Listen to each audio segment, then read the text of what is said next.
right, one of the most important topics, in my opinion, especially for folks walking the floor here at IFE, is going to be, and whether franchisors want to agree with me or not, it's going to be how much can I make. Let's go through some of the history of Item 19, because it's really shifted from being a marketing, from being non-existent to now a marketing tool to a necessary part of the sales process. Maybe give us a good overview on how the history of Item 19 has come to be what it is today.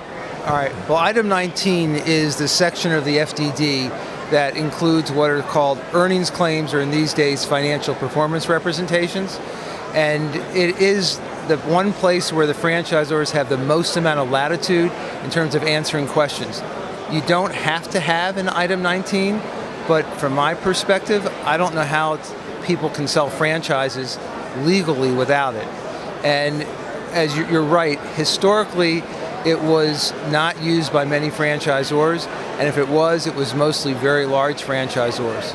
But over time, earnings claims or financial performance representations have been used more and more by smaller brands, regional brands, even startups with a handful of units.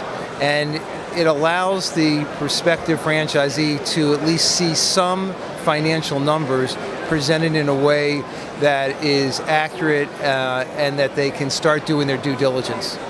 From a history standpoint, have you seen the amount of legal scenarios, litigation, decline since more brands have put a focus on Item 19, or is it still there?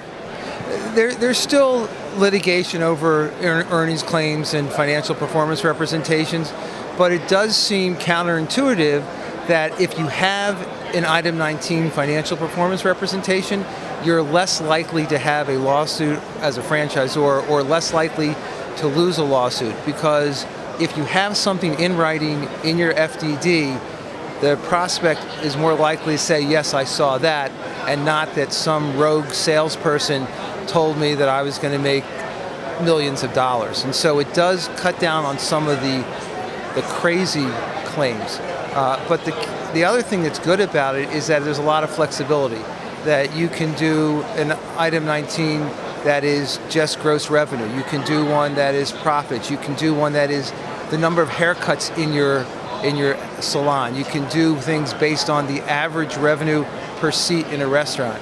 Hotels do it by revenue per available room, RevPAR. So there's a lot of variation, and as long as the franchisors explain what the material assumptions are, and that there's a reasonable basis, and you have accurate, reliable numbers, it can be a very good sales tool for both the franchisor and for the franchisee doing their diligence. One thing that has really fascinated me about Item 19, and fascinating might be the wrong term, but it doesn't seem like a best practice has been established. I can look at the brands that we work with, and depending on their representation from a legal standpoint, it seems like some opinions change on how we can use it, or should it be on our website, or can you use it at all, or should you have the disclaimer in this ad, or should the disclaimer be this size? There seems to be no, not regulation, but no consistency from a best practice. Is there a reason why, or should all franchise attorneys get together and say, this is what this is? That's a really good question. In terms of what's in the document, in the FDD, as I said, there's a lot of variation. So I think what you see, there's a permitted variation. So I think what you see is that depending on the data that the franchisor has, how much they want to put in and how much they want to hold back. And sometimes they're not holding back bad numbers.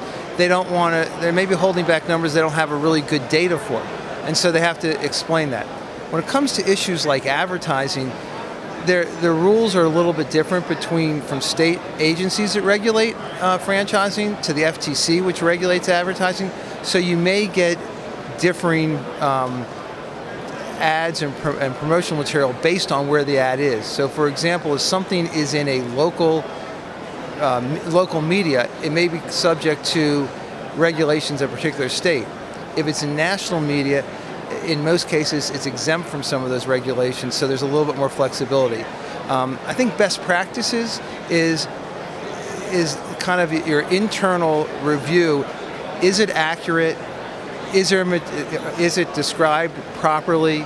And frankly, is it defensible?